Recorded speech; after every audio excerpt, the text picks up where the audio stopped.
Ladies and gentlemen, my name is Bob McComb. I'm the current president of the San Mateo Storytellers Club. We meet in this location on the second and fourth Tuesdays of each month. And we welcome you here tonight to this special event, which is hosted by the San Mateo Storytellers Club with one of our esteemed members. And it's my privilege this evening to be the person who will introduce our presenter this evening. Before I introduce our presenter this evening, I hope you've all had the opportunity to read the word of the day. The word of the day today is presentism. Presentism is the risk that we all take when we view the past through the lens of our current beliefs and our current values. Historians use the word presentism when they evaluate how we look at the past. We must look at it in the context of the past. So before I introduce Dr. Oppenheimer to you this evening, I'd like to take just a few minutes and present a little bit of the context of the last 5 months of the Second World War. One of the overarching questions that Dr. Oppenheimer had to face in his life was, did dropping the atomic bombs on Hiroshima and Nagasaki actually caused the Japanese to surrender? We certainly know that shortly after Nagasaki was bombed, the Japanese did surrender. However, a Japanese modern history professor estimated that the war was no longer winnable after the battle for Saipan in 1944. Why didn't the Japanese surrender then and save 1.5 million lives? Surrender was not part of the militaristic strategy of the Japanese leadership at that period in time. In fact, they had shifted to a strategy of attrition, a war of attrition. Each man was to kill 10 Americans before dying for the emperor. Each aircraft was to destroy one ship, as they did in the kamikaze attacks. And this became evident in Iwo Jima in March of 1945. Iwo Jima was defended by 22,000 Japanese soldiers. When the battle was over, 216 Japanese soldiers survived. And those few that did had either been knocked unconscious or were otherwise disabled, and that's why they were captured. Effectively, their casualty rate was 100% at Iwo Jima. Iwo Jima was also important in the 5 months leading up to the end of the war because it put Japan in heavy bomber range of the Allied forces. In World War II, the bombing of industrial facilities and the collateral civilian casualties that occurred was commonplace. It was how wars were fought. On March 9th and 10th, 334 B-29 heavy bombers dropped 2,000 tons of incendiary bombs on Tokyo itself, a city primarily made of wood and paper.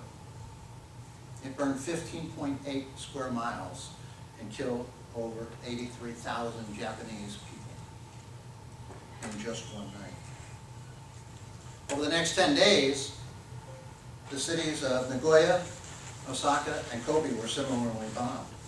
And in fact, from May until August, when the nuclear bombs were exploded, 58 of the 60 major Japanese cities were firebombed. There were over 800,000 civilian casualties, of which 330,000 of them died.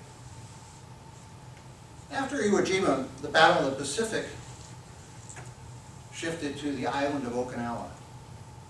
Because Okinawa was considered part of the Japanese homeland, it was to be defended to the last man. The battle lasted 82 terrible days. It had the highest casualty rate of any of the Pacific battles for the United States. The U.S. forces suffered 49,000 battle casualties and 26,000 non-battle casualties. However, the Japanese lost more than 131,000 soldiers and conscripts, and somewhere between 100 and 150,000 civilians living on Okinawa died in that battle. That's a 92% casualty rate. The closer the Americans came to the Japanese homeland, the higher the cost. On August 6, 1945, the atomic bomb was dropped on Hiroshima. It killed 71,000 people immediately, and perhaps as many as 200,000 people afterwards from radiation sickness. On August 9th, the second atomic bomb was dropped on Nagasaki, killing 38,000 people.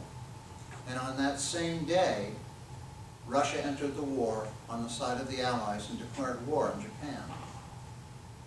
And still the Japanese did not surrender. In fact, on that very day, August 9th, the Japanese Minister of War said, "There is no alternative but for us to continue the war."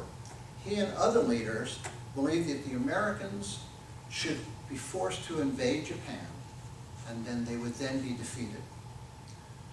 On the subject of surrender, the Japanese leadership was absolutely deadlocked on a vote 3-3.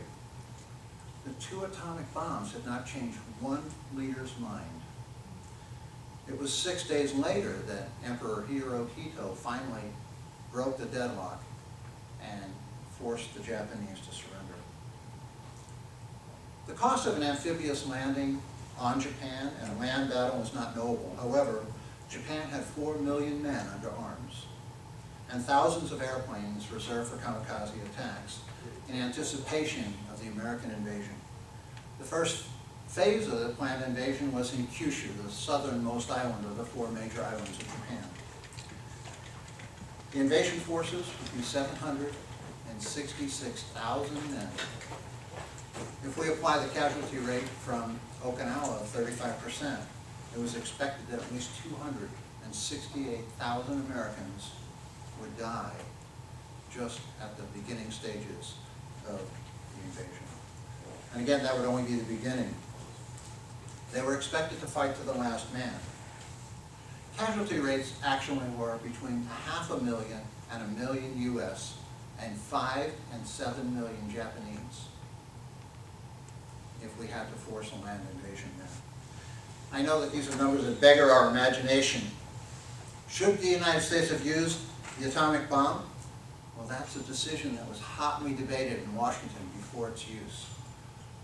Admiral Leahy, General Curtis LeMay of the Army Air Force felt that the Japanese were already beaten, but the decision came down to one man, President Harry Truman. Harry Truman said, "It was a terrible decision, but I made it, and I would make it again to save 250,000 American boys from the U.S. I never had any doubt." Truman was confident his decision was the right one, and it was concurred to by Winston Churchill, the Prime Minister of England. Now it's time for us to welcome Dr. Oppenheimer. Our presenter tonight comes to us from a different time, representing his time as the father of the atomic bomb. He holds a degree in chemistry from Harvard and a PhD in physics from Göttingen in Germany. He held a joint professorship at the University of California in Berkeley, just across the bay from here, and also at the California Institute of Technology in Pasadena. He was selected to be the director of this secretive laboratory known as the Manhattan Project in Los Alamos, New Mexico. Later in life, he became the director of the Institute of Advanced Studies at Princeton in New Jersey, and later took over the senior professor of theoretical physics from Albert Einstein. Our presenter is a self-proclaimed bohemian and dilettante. He's a lover of the arts and the humanities.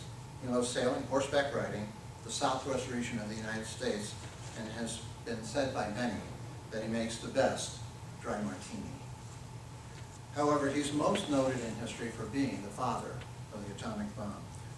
Tonight, our presenter will take us on a journey of his life and how he became involved in making of the atomic bomb.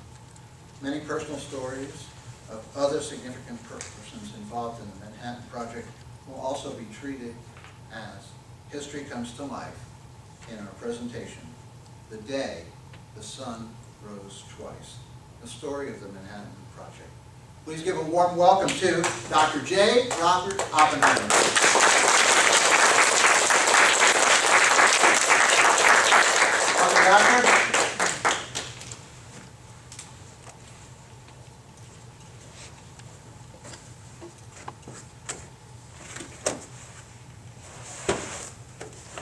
On July 16th, 1945, a young blind girl by the name of Georgina Green found herself traveling down a dark, deserted New Mexican highway.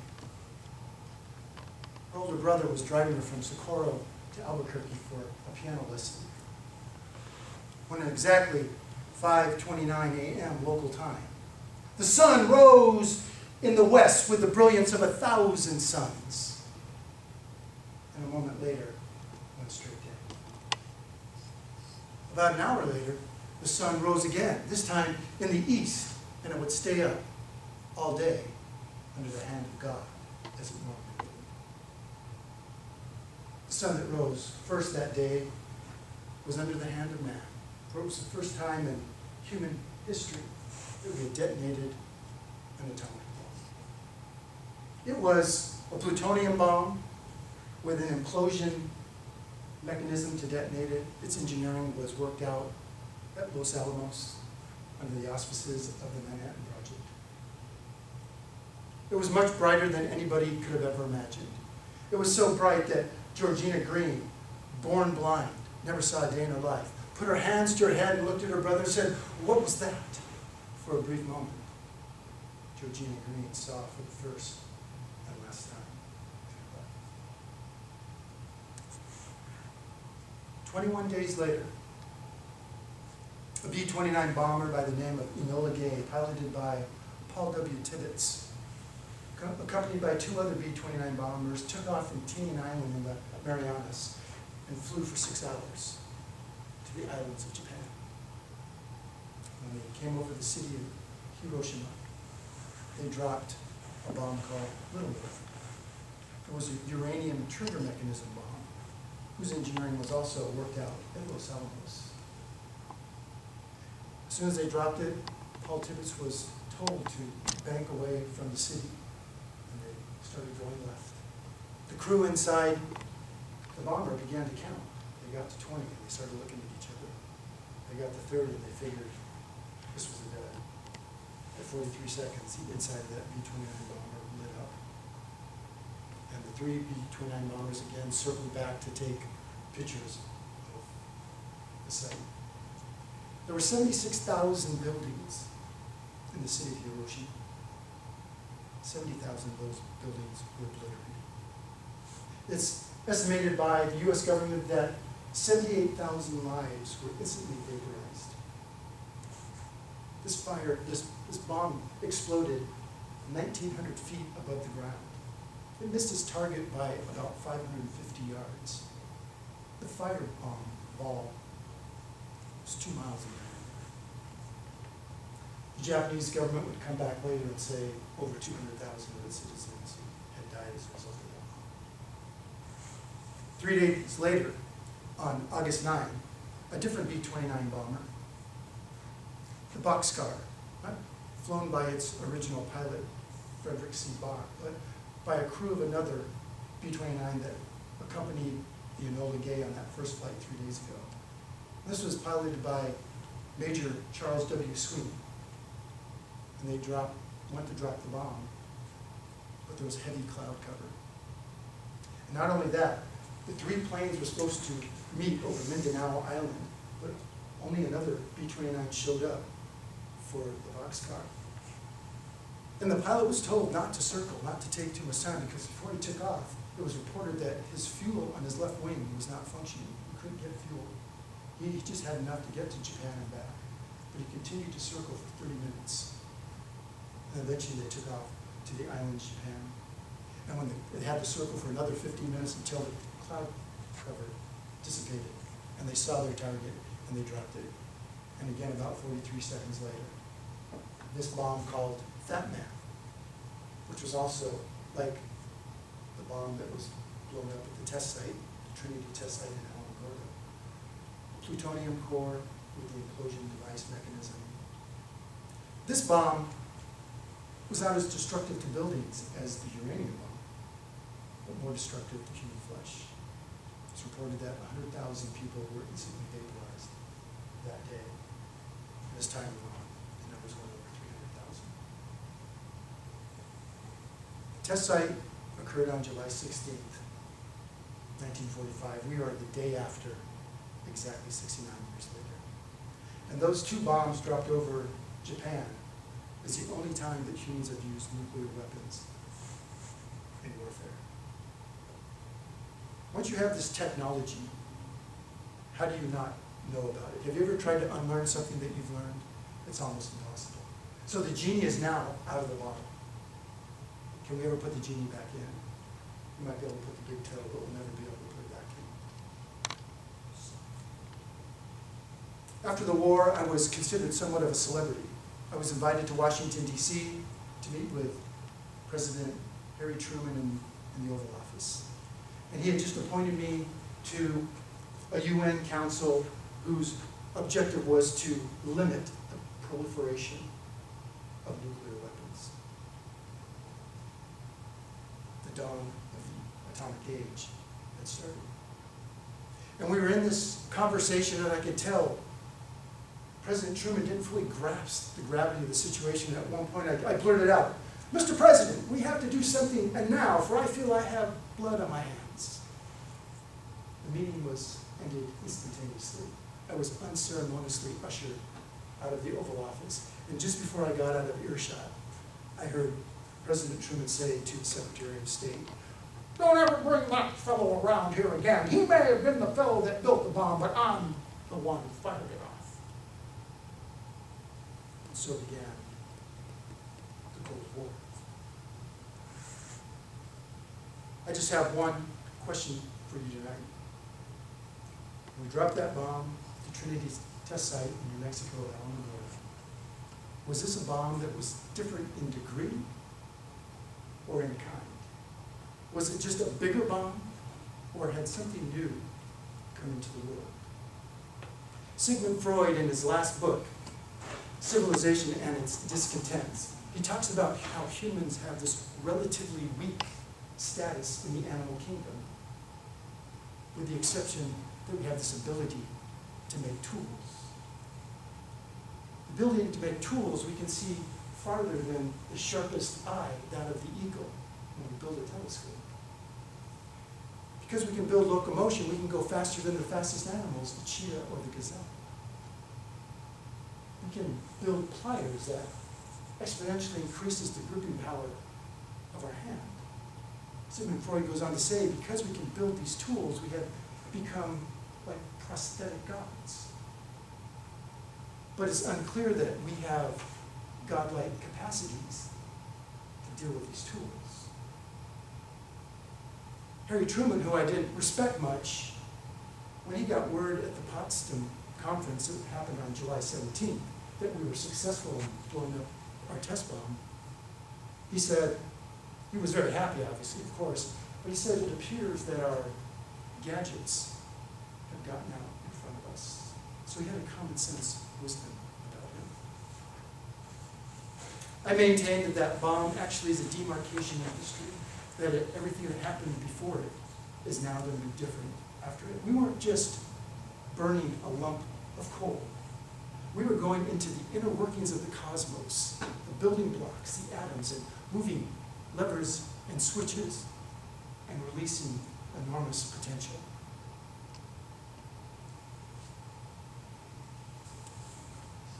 So my question to you is, how do we try to put this genie back in the bottle? How do we have a global society that has cooperation and dialogue, tolerance?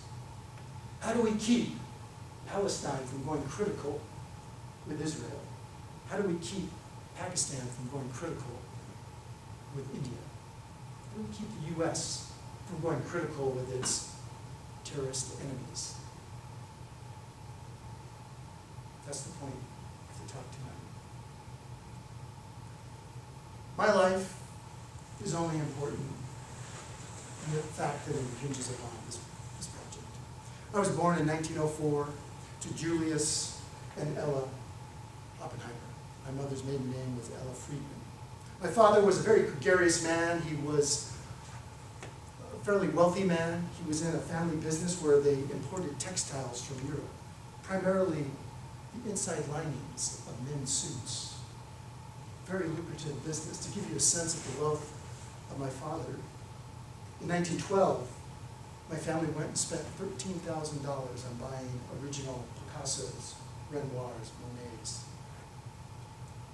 Today's equivalent value of those artworks would be in the tens of millions of dollars. My mother was a painter, but she was born with congenital defect. She had no formed right hand. At one point she had a small prosthetic with a moving thumb, and she would always wear a glove over it, but most of the time she just hung a handkerchief over her wrist. So there was a silence in the heart of our family. My father was very gregarious. He loved to joke. He loved to have people around. My mother, on the other hand, was very prim and proper. We never talked politics or money at the dinner table. A contrast in studies there. Very different. I, myself, was a very precocious child. I was bookish. I was brainy. Brilliant, I suppose. When I was 11 years old, I asked my cousins, ask me any question you like and I'll answer it in ancient Greek. At the age of 11, I wrote a paper and submitted it to the New York Mineralogical Society, and they accepted me into their society. When I was 12, they asked me to come and present that paper. I showed the letter to my father and I said, I don't think they know I'm 12 years old. I don't think I should go. My father always encouraged. He knew there was something special there. He said, you must go. And when they introduced me and I walked out onto the floor, the entire audience burst out laughing. They thought this was some kind of a joke, until they saw the organizers of the events scurrying around trying to find a footstool to put behind the lectern so my head could pop up above. And I delivered that paper, and at the end I received a standing ovation. Later I went to camp one summer, and like most precocious children, they're always abused by their fellow playmates. One night, before bed, a group of boys attacked me and took off all my clothes. They painted my buttocks and my genitalia green, and they threw me into the ice house, and I stayed there all night. The next day, I came out. My childhood friend, Francis Ferguson, was there. He's at the school I'm at. He was amazed that I didn't say a word.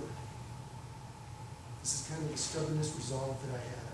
Also, when I became an early adult, I loved sailing, and I would go out in the tempestuous weather, stormy weather. Somehow I understood the physics of the sailboat in the wind, and I would take friends, and they'd be white-knuckled the whole time, and I'd be coming pulling into the harbor, and my mother's heart would get at ease that I actually came through the storm. There's something about danger and not letting anything get to me. I stayed at that camp the entire summer. Most boys would have ran home crying to their mother. At the end of that summer, I believe the boys had an extra special respect for me. I never ratted on one of them. I went to the Felix Adler's Ethical Cultural Society School in Upper Manhattan. It was a great school. I was very unphysical, though, as a boy. I would take the elevator to class every day. At one point, Felix Adler wrote a letter to my parents. Mr. and Mrs. Oppenheimer, please teach your son how to take the stairs. He was holding that class. After I graduated from Felix's school, I ended up having colitis, and so I took a year off before I went to college. And one of my teachers from that school took me to the Southwest, and I fell in love with the beauty of that area, the way it looked, the heat. And then I came back and I went to Harvard, and I graduated in 3 years summa cum laude with a chemistry degree. My professors at Harvard said, if you want to continue in this field, you must go to Europe. They're doing new age stuff there called quantum mechanics. That's the future of physics and chemistry. So they wrote a letter, and I went to the famed Cavendish Laboratory at Cambridge to work with the Nobel laureate Ernest Rutherford. After a year of unpromising experimentation, I realized I had no capacity for experimental chemistry or physics. I was more of a man of the mind. And I fell into the deepest despair, and I went over to Paris to meet my childhood friend, Francis Ferguson, the poet. And we were basically talking about our essentially non-essential sexual lives, and he saw how depressed I was, and he thought to cheer me up, he said, well, I'm going to be marrying my fiancée in a few months. And before I knew it, I was choking him to death before he pulled away from me. The Dons of Cambridge thought I needed some psychological help, and they called my parents. They came over. I went to get some psychiatric treatment, and I came back, and I really told my parents, I know my problems much better than this guy. I ended up going over to Göttingen and worked under Max Born, another Nobel laureate, and in a couple of years received my doctorate. I ended up getting 16 job offers. I took a dual professorship, one down at the California Institute of Technology in Pasadena, and at the same time over at the University of California at Berkeley. And in a sense, I had brought quantum mechanics to the west coast of the United States. At one point, I had to go speak over at the University of Leiden in the Netherlands, so I learned Dutch. And when I went there, I delivered my entire lecture in Dutch, and they were so impressed with how quickly I learned the language. They ended up giving me a nickname, Upchi. And usually a lot of my graduate students would come with me, and when we came back to America, they Americanized that and just called me Augie. And ever since then, I was always referred to as Augie. I had this kind of jerky walk with my feet pronated outward. I was known as being a very intentful listener. When people would talk to me, I'd always be going, yes, yes, yes, yes, yes, and I would ask questions that they knew I was really listening to them, and my minion students would emulate me, the way I walked, the way I talked. You'd hear them in campus going, yes, yes, yes, yes. I was a bohemian, I was a dilettante. I never won the Nobel Prize. I could never stay focused on one particular experiment long enough to see it through. One day I'm reading Baudelaire, the next day I'm reading Dante in its original Italian, the next day I'm reading Homer in ancient Greek, and on the fourth day I'm reading Shakespeare. T.S. Eliot consumed me the most. He was the voice of my generation. Wasteland was our anthem. Here's his poem, The Hollow Men. We are the hollow men, we are the stuffed men, leaning together, headpiece filled with straw. Alas, our dry voices, spoken together, are quiet and meaningless, like wind over dry grass, or rat's feet over broken glass in a dry cellar. Shape without form, shade without color, paralyzing force, gesture without motion. Those who look direct with their eyes to death's other kingdom will remember us, if at all, not as the lost violent souls, but as the holy. Step. This is the poetry that the intellectual set of my era read and recited at parties. Well, it all changed for me in 1936. I was born in 1904.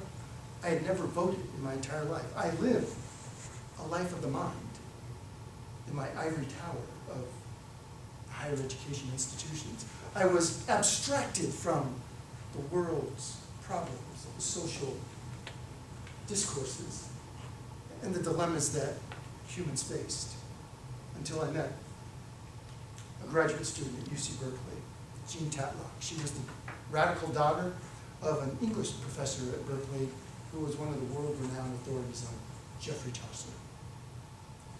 She introduced me into the world of the social. She introduced me into the world of the political.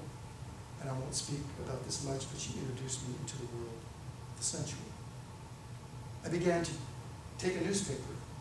I began to listen to the radio. She started telling me about these activities that were stirring over in Europe from Nazi Germany. Germany, the land of Beethoven and Brahms and Bach, of Wagner and Goethe, now being led by this Nazi megalomaniac and his brown-shirted goons. Their activities appalled us all. Just about that same time, there was a Hungarian physicist by the name of Leo Szilard. And in 1933, he was in London, standing at an intersection, ready to cross the road. And he had this thought about a chain reaction. He thought if we could find an element on this planet that if you bombard it with one neutron, but it would release 2 or more neutrons, and those neutrons would go hit other atoms, and they in turn would release additional neutrons. And every time a neutron is released, enormous amounts of energy get released. You actually get more energy out of this equation than you put in. And next year he filed for a patent. Then he worked with Enrico Fermi, another Nobel laureate at the University of Chicago. They started working on what was known as the PIMO, the first controlled chain reaction. In 1939, Leo Szilard got with Albert Einstein. He said, we must write a letter to President Roosevelt. And in that letter, it pretty much said, dear Mr. President, there are technologies that are developing now in the world of physics and chemistry, such that if you split an atom, enormous amounts of energy can be released. If you apply this to weapons, it can do great damage. Some of the people working on this are German scientists. Adolf Hitler may be looking into this. We thought you should know. This letter was hand-carried into the Oval Office by one of President FDR's aides, Dr. Alexander Sachs. After reading the letter, President Roosevelt had other pressing concerns on his mind. He said, Alex, what do I make of this? Alex said, Mr. President, let me tell you a story. Napoleon Bonaparte so desperately wanted to invade the islands of Great Britain, but he was often thwarted by the stormy, tempestuous waters of the English Channel. One day, an American inventor by the name of Robert Fulton was visiting France, and he was visiting with Napoleon. He said, if you use steam, you could cross the English Channel. Napoleon said, I can't be bothered with such affairs. And as we all know, decisions like this, history turns on.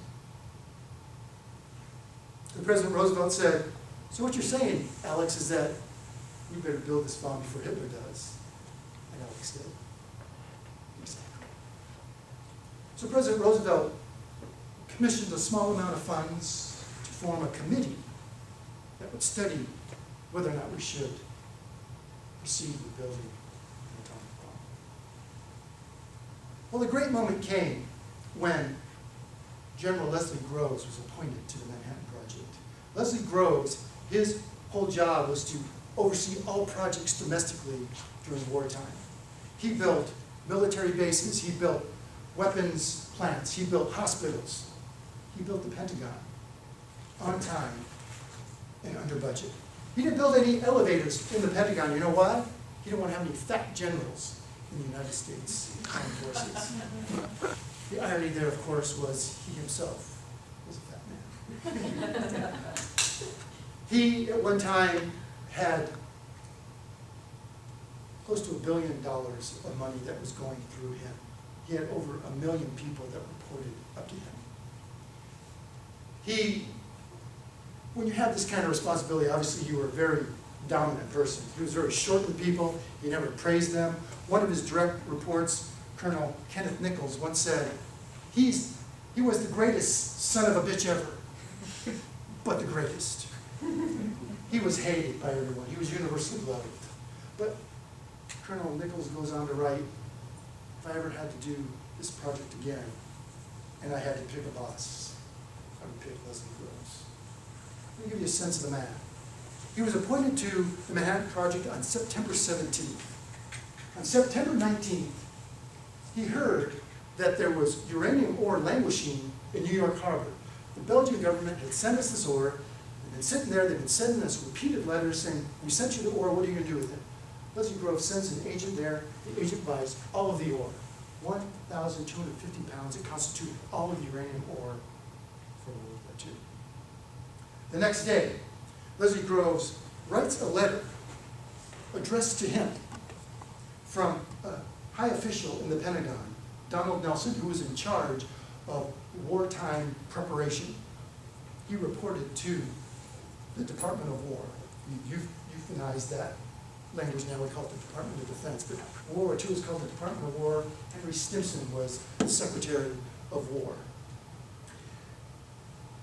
And Leslie Groves said, I want every aspect of the Manhattan Project to be AAA status, the highest security clearance you can get. And Donald Nelson said, no, I can't do that. I can give some of it maybe AA status. Others might get single A status. And Leslie Groves in his gruff voice said, okay, in that case I'm going to write this letter to Secretary of War Stimson and tell him that his Director of Wartime Preparation did not want to follow President Roosevelt's orders of making this the highest priority. Donald Nelson grabbed that letter and said, okay, and he signed it. Everything after that point in the Manhattan Project was AAA status.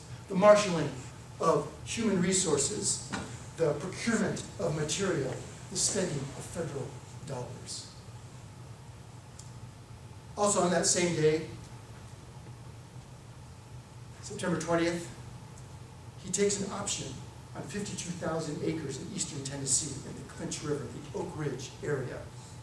3 days later, he goes there and buys all 52,000 acres on the spot. They become the Oak Ridge facility for purification of uranium. He also purchased land in western Washington at Hanford. That's where they purified plutonium.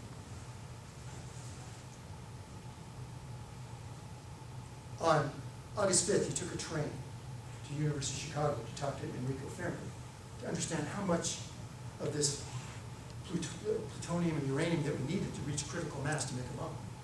And Enrico Fermi said, well, we're not really sure. I might be off by a factor of 10.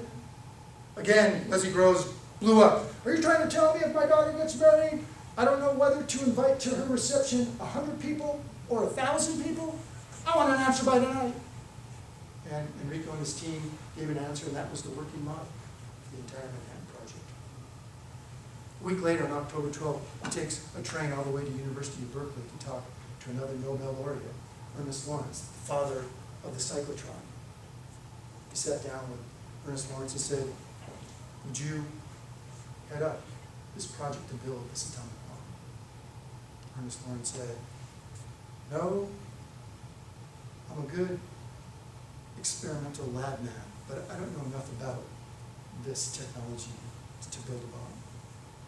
Leslie Groves goes, well, if you don't know, who does know? He says, go down the hall. Talk to a young professor named Oppenheimer. He knows everything there is to know on this subject. Leslie Groves came down the hall, came into my office after a 30-minute conversation, hired me on the spot. As he got up, he said, is there anything I should know? He said, why, yes, I've been involved in every left-wing communist front on the West Coast. I'm not a card-carrying communist, but my brother is, his wife is, everybody I respect is a communist. I'm sure if they did a security check on me, people in higher quarters are going to have problems. Leslie Groves says, don't worry about that, I'll handle it. And he rushed through my security clearance. We'll talk about this more later. So they decided to pick a site.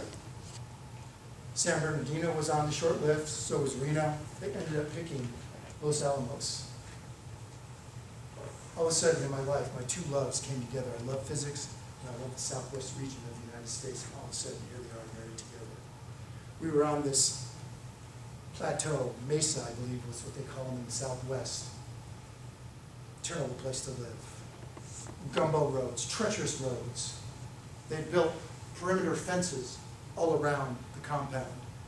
And of course, the Eastern European scientists that we had felt offended by that because they remembered the gulags and the concentration camps. In one of Hitler's many perversions, he hated quantum physics. He called it Jew-physics. He made life so terrible for Jewish professors and scientists that many of them started emigrating out of Germany and Eastern Europe in the 30s. And most of them came to the West. Had it not been for all these Jewish scientists and the ones that Winston Churchill gave us from Great Britain and Canada, we may have never built the bomb. But it's fair to say that no other country really could have built the bomb. It turned out that the German bomb was mythological. When the Alsos project went in to Germany in 1944, as we started to occupy Germany, we realized that Hitler made the edict that if I'm not going to work on any experimental weaponry that can't come in to help affect the outcome of this war, so he disbanded working on the bomb. But we thought there was a possibility he was, because he took over Czechoslovakia, and that's another place where you can get uranium ore. Leslie Groves asked me, how many people do I need to build this bomb? I said, well, 30 scientists and maybe 100 engineers. 6,500 people were at Los Alamos. There were close to 1,000 births at Los Alamos. All of them had an identical address on the birth certificate, a P.O. box. We had a 39-piece band, we had an orchestra, we had choral groups, we had theatrical groups, we had a radio station, but we couldn't apply for call letters because we couldn't let them know what we were doing. At one point, I said we should allow the wives of the scientists to come here to give morale. We had a lot of single males as well. We brought in a lot of single females who were secretaries and worked in labs. I don't need to say any more about this, but 1,000 births occurred from there. As we know, when people are under stress, there's one way that we can relieve them. Let's talk about what we had to do in the Manhattan Project. I don't want to go into great detail. There were three major problems we had to address. First was, you can pull uranium ore out of the ground, let's say from the Belgian Congo, and you can purify it and get all the other metals out of there. But this chunk of uranium, you cannot make a bomb out of it. Most of that uranium is U-238. A small percentage of it is U-235. Let's just talk a little chemistry really quickly. I'm sure you remember your high school or college chemistry classes, but when you look at the periodic chart of the elements, let's take carbon, for example. It has two numbers by it, 6 and a 12 dot something. The 6 stands for the number of protons inside of the atom. The number of protons inside of an atom dictates what that atom is. If you have an atom with 8 protons, that's oxygen. So when you change the number of protons, you actually change the atom. Also inside of the nucleus of the atom are neutrons. The proton and the neutron both weigh what they call one atomic mass unit. On the outside of the atom are the electrons, which have a negligible weight, but they have the electronic charge that makes the balance to the positive charge of the proton, so the atom is neutral. When the atoms come together and have chemical reactions, sometimes an electron will be pulled to another atom, so that atom becomes ionized and is missing an electron or grabs an electron, but in its normal state, they're usually electrically equal. But why is the weight of carbon 12 dot something? Well, there's also carbon 14, so we've heard we use that for carbon dating. It has 2 extra protons in the nucleus. So for uranium, U-238, which is primarily the uranium you find in the world, it's unstable, but it's not fissionable. These very heavy metals tend to be very unstable. A size of uranium just a little bit bigger than a basketball, about what my hand is shaping here, weighs 1,000 pounds. That's how dense this atom is. So what you have to do is you have to purify the U-235, which is highly unstable and fissionable from the U-238. This is almost an impossible task to do. There were 2 methods that we used. One, we built a cyclotron out in the Oak Ridge facility. And you spin the atoms fast enough, and eventually their infinitesimal difference in mass would tell you. You can't separate U-238 from U-235 chemically. They're the same atom, but you can separate it physically. And so if you spin them fast enough, the heavier model, the atom will go down one chute and the lighter one down the other one.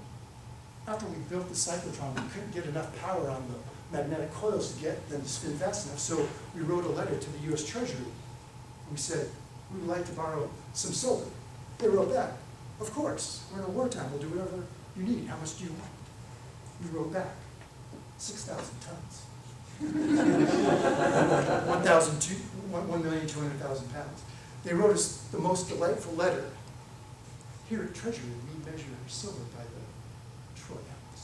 But they ended up giving us all 6,000 tons of silver.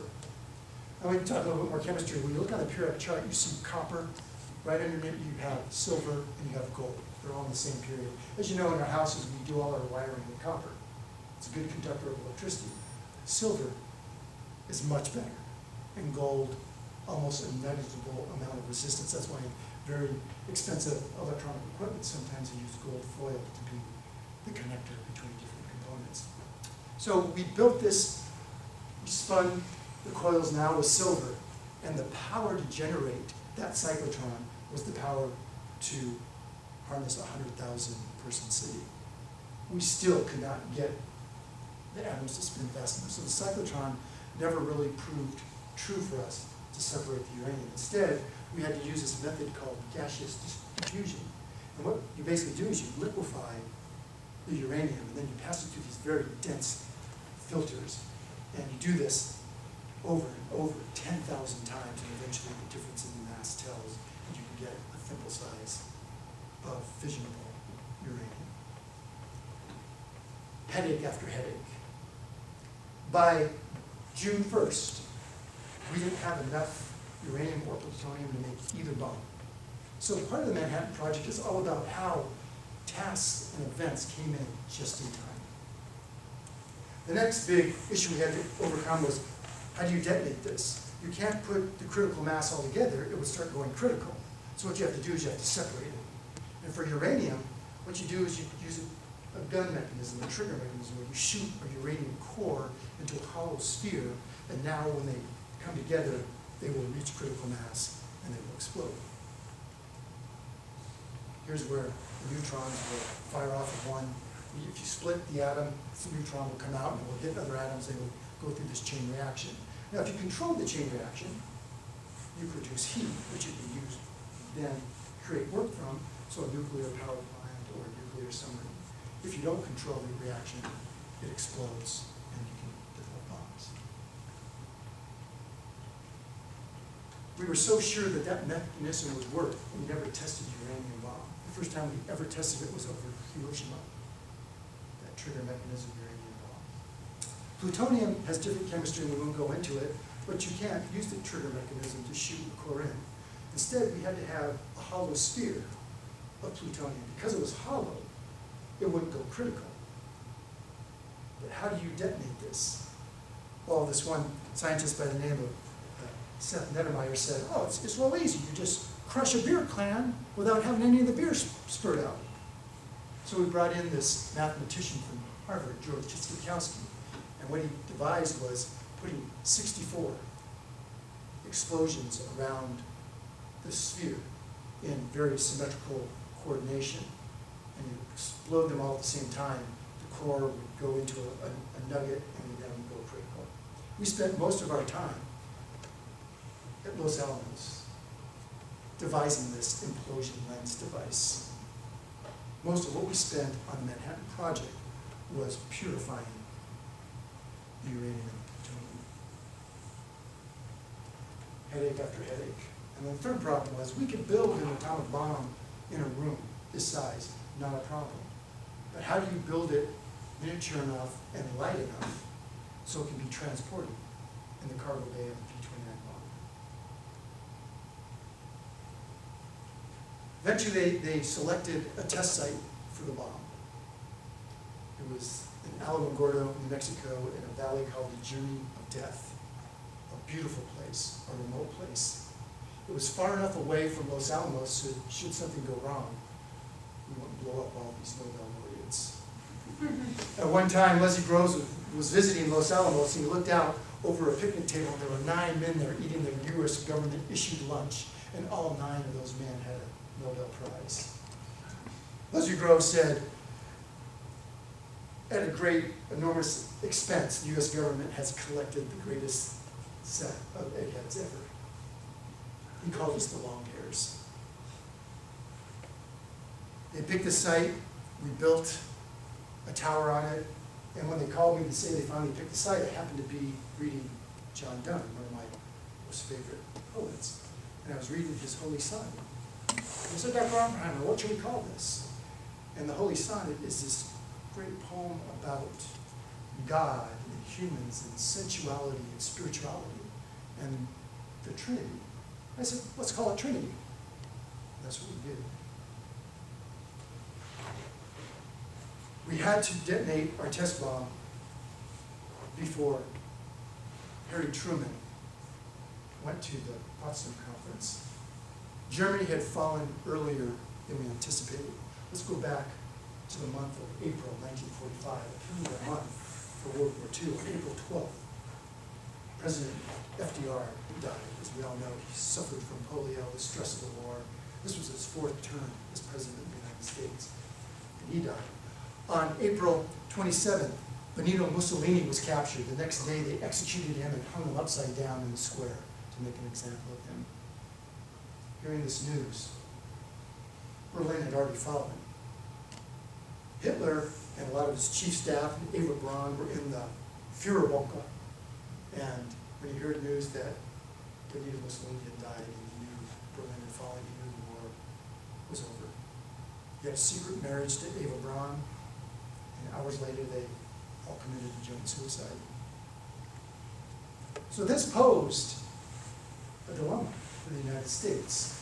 Japan wasn't as equally a compelling reason to drop a bomb on that we would have had no compunction doing on Hitler and Germany. I'll get back to that. So they decided to pick the date, July 3rd, then it moved to July 4th, went to July 14th, eventually they settled on July 16th. They had no other date. The Potsdam Conference was the 17th on. And here's where President Truman and Winston Churchill and Stalin all got together to talk about the reparations after the war, how to rebuild Europe and to develop, distribute the spoils of the war. And we didn't want Joseph Stalin to know we were working on this bomb. During the whole Manhattan Project, the FBI and the Army kept doing surveillance on me. They missed 2 real spies at Los Alamos, Klaus Fuchs and David Greenglass. Greenglass' sister was Ethel Greenglass. She married Julius Rosenberg. Julius and Ethel Rosenberg were eventually executed for treason after the war.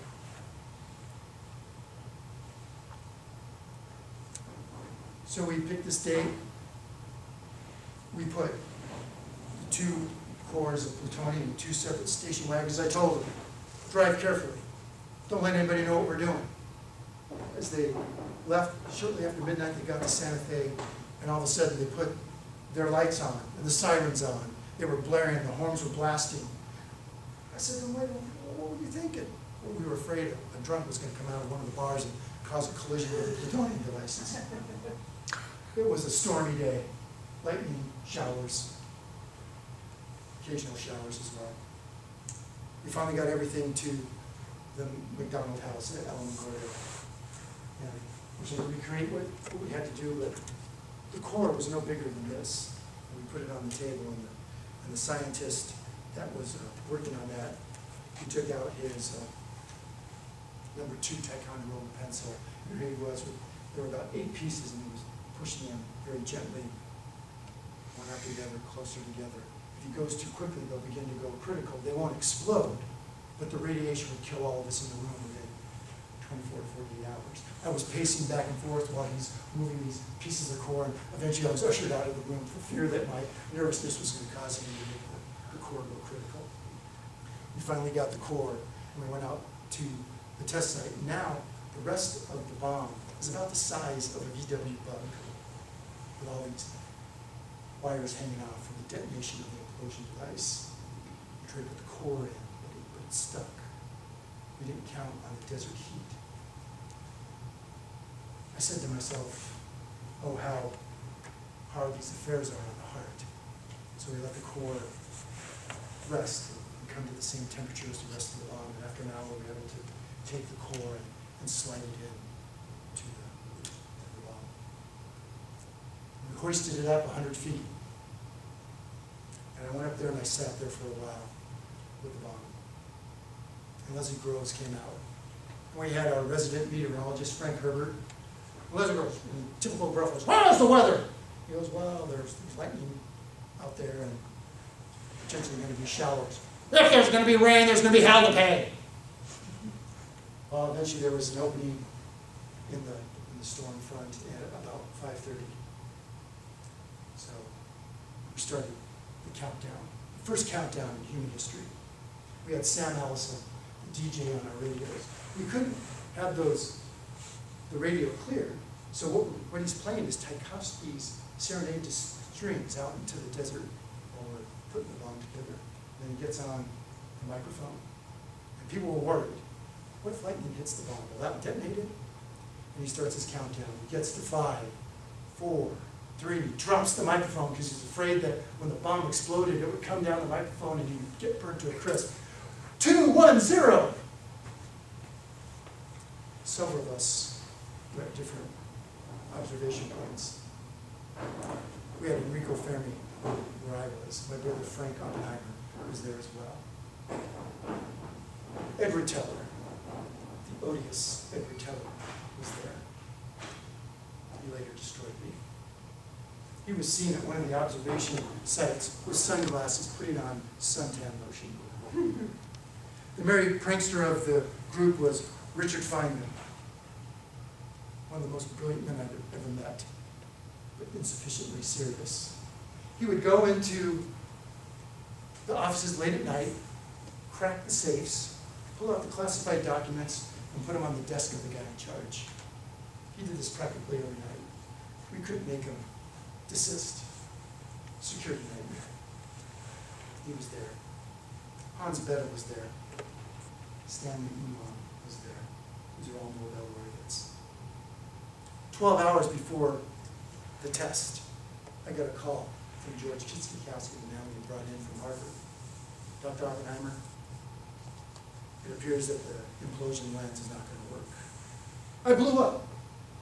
I gave him what I called the blue glare treatment in my blue eyes. I said, you have let down this project. You've let down me. You've let down Leslie Groves. You've let down everybody who's worked on this project. $2 billion. George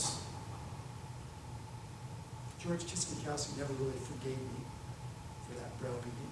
After a fashion he made up. He said, Dr. Oppenheimer, I'll bet you $10 from your wallet against a month of my salary that tomorrow the implosion lens will work. I said, I'll take that then. The bomb went up. It was brighter than we could have ever imagined. And then that mushroom cloud started. It went up to 38,000 feet. Brilliance of the bomb had gone away. It was this purpley black sky. It could be seen in 3 different states. Abilene, Texas. We had Army men going around checking for radiation. Went into some corn-poked town, and some guy came out and said, hey, the sun went up this morning in the west and went down immediately. Somebody else said, I think the long hairs let it get away from them. Enrico Fermi, the pure scientist that he was, he reached into his pocket just before the bomb was exploding, and he took out a piece of paper, and he ripped it up into little pieces. And then when the atomic wind hit it, he let them go, and they dispersed on the ground. He took out a slide rule from his pocket, and he measured the displacement of all the pieces, and he calculated the tonnage of the bomb. It was spot on, 18 kilotons. Some people said that slide rule belongs to the Smithsonian. Before the bomb exploded, there was a betting pool. All the scientists got in there. I was at the low end at 300 tons, not kilotons, 300 tons. The high end we had Edward Teller at 45 kilotons. We had Hans Bethe at 5 to 7 tons, 5 to 7,000 tons. We had Stanley Uman as well, 5 to 7,000 tons. Israel Rabi was right on 18 kilotons. But there was another betting pool that had started back at Berkeley by Edward Teller. What if when this bomb explodes and the chain reaction starts, that it actually ignites the atmosphere, and that goes up as well. Is this going to be the apocalypse itself? On that day when that bomb exploded, some people cried, some people laughed, most were silent. When the wind hit me, two passages from the Bhagavad Gita came to my mind. It was the passage where Vishnu was trying to convince the prince to do his duty.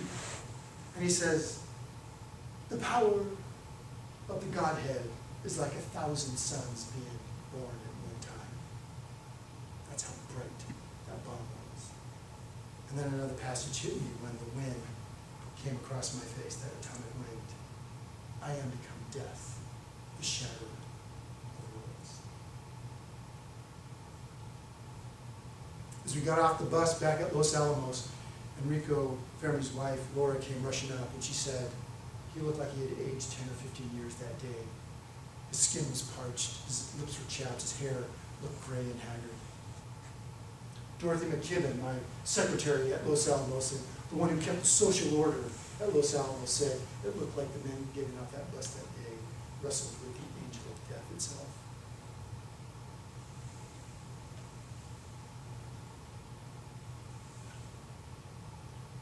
Was this device different in degree or in kind? It definitely was different in kind. All history before it is now different compared to what's going to come afterwards.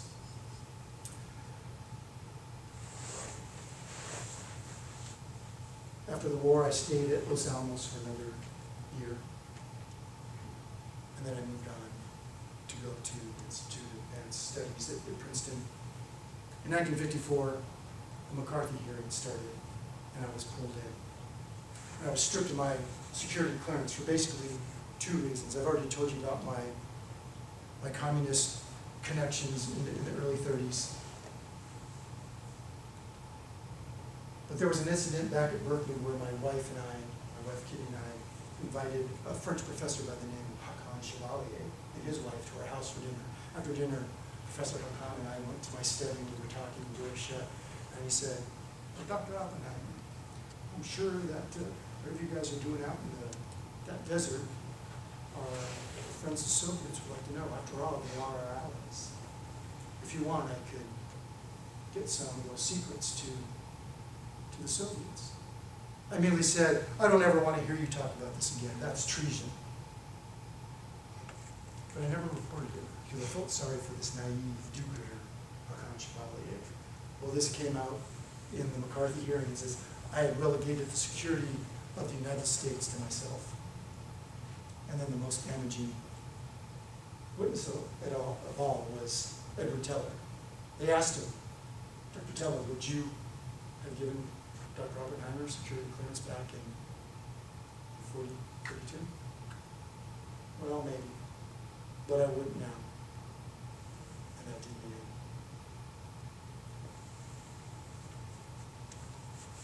I was rehabilitated in 1963. That great Bohemian president, John F. Kennedy, bestowed upon me the highest medal you can give to a physicist in America, the Enrico Fermi Award. I was invited to the White House. I was to be given that award on November 23rd, 1963. What a difference a day makes. November 22nd, President Kennedy decided to take an open carriage limousine ride in downtown Dallas. I didn't get the award that next day, but on December 2nd, I was given the award by then President Lyndon Johnson, and Jacqueline Kennedy was there. At one point, because of my opposition to the bombs after World War II, one of the people that John F. Kennedy ran against, he won because of a lot of my lobbying against the bomb. When we were back at Los Alamos, Edward Teller could never stay focused on the atomic bomb. He wanted to go to the next level, the hydrogen bomb, the fusion bomb, which is 650 times more powerful than the atomic bomb. He couldn't stay focused. So eventually I just gave him a lab and said, go develop your bomb. And they developed it afterwards. And I wouldn't support it. Why? If you can build an atomic bomb that can wipe out any bridge, any military installation, any military base, why would you need a hydrogen bomb? It's just a pure genocidal weapon. It's there to kill people, and I wouldn't support it. So in 1963, when I was at the White House and Johnson gave me that medal, Jacqueline Kennedy came over and she whispered in my ear, she said, this was one of Jack's fondest events to do, was to give you this award. And I was rehabilitated. When the Vasiliev study went into Russia, after Russia collapsed, and they went through all the books, they never saw that Oppenheimer, my name was in any books, I never was involved in any of the espionage. So again, I was somewhat rehabilitated after that. Edward Teller was there because he had won the Amico Award the year before. I shook his hand, but my wife wouldn't shake his hand. She wanted nothing to do with this barbarian who had destroyed my career.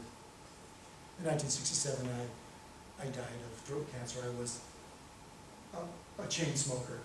Before my cigarette would go out, I'd have another cigarette and lit before the other one even extinguished. It was almost poetic how I could, and I continually was a chain smoker most of my life.